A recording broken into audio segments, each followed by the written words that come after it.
And in this video, I would like to share with you some ideas how we could conduct this substring match search for existing contacts, right? So what could we do? And the sample for this video is 9.4, searching and filtering. Okay. So the idea is that, of course, when we do the search for specific search items, we need to be filtering our dictionary items based on user search string. Okay, so I'd like to scroll down here to the to this portion of this demo where I'm thinking, what if I use this loop that we essentially visit every key in our contacts. And so this way we get access to every item inside our dictionary. And so we have this one contact that we're dealing with, and I'm just using this square bracket subscript, retrieving based on the key, retrieving the item, and I'm joining everything together, right? So now I have basically I concatenated the contact name with contact phone number. So these two strings are now concatenated together, and I have one string. So I'm going to use this to check whether it matches my search parameters. And as you know, that we already used this idea of shortest acceptable match. I simply hard-coded to 3 in this demo, and it's probably sufficient for you as well to do in this homework assignment. So I say if this shortest acceptable match is less than or equals some sort of ranking of this contact based on my search string. So here I try some kind of search string to test. So if my contact is ranking based on the search string is satisfying this acceptable match parameter, then I'm just going to print this contact and say, okay, this is your search result. Okay, so here, what is substring rank? You will probably recognize immediately if you scroll back up to the top of this demo program, right, that this is exactly the code that we used in our previous homework. But this time, instead of copying and pasting all this code in the middle of this loop, right, which will make this loop much less nicer, right? It will be much less readable, and it's just hard to scroll up and down and try to understand what every part of it does. Instead, I created a Python function. So here is your Python function example. So the function has a name, okay, and it has the parameters that we'd like to use. And these are the variables that are passed from this code right here when we make a call. So we pass as parameters the shortest acceptable match, which is 3.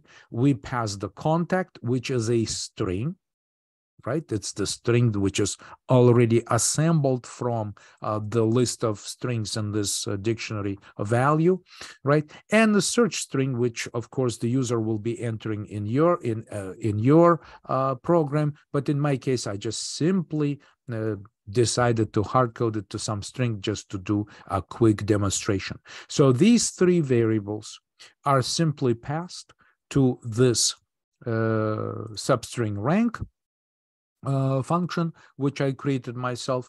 And what it does, it returns the ranking. So it does the matching. And here, the difference between the previous homework and here, remember that in the previous homework, we simply printed, the matching substring. Will display it on the screen.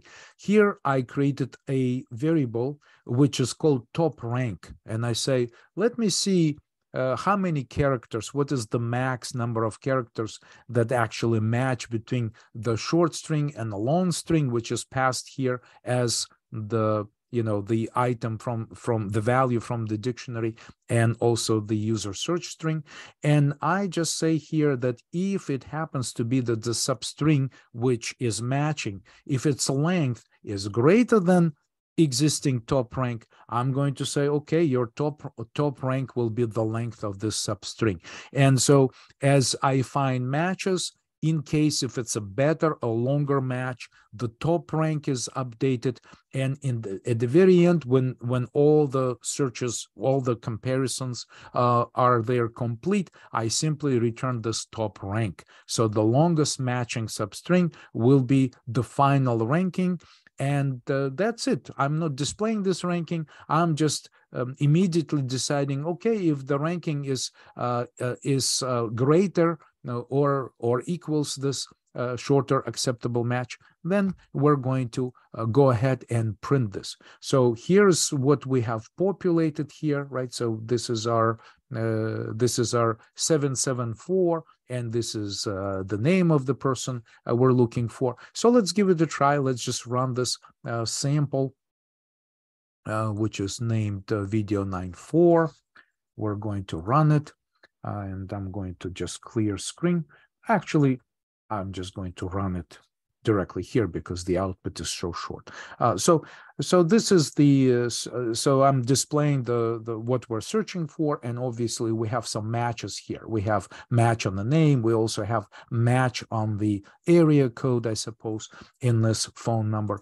If I change it to something like just the name of the person, right? And again, this could be another name over here, which we may or may not be able to find by doing this. And let me clear the screen and run it again. So this time only one contact matches, and we do retrieve the key and the value, and we print all the results. Okay, and likewise, if we just use some version, like basically a partial phone number for our search, something like 774. Right, 774 that we have somewhere in our phone numbers. If we run it again, we have two matches. So this is an example of how you can essentially take advantage of me already creating this substring rank, and I recommend that you actually study how it works.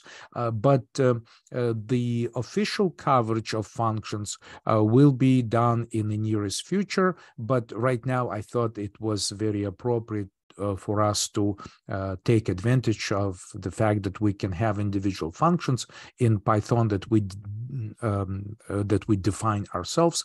So I put all of this code inside the function, copied and pasted and updated.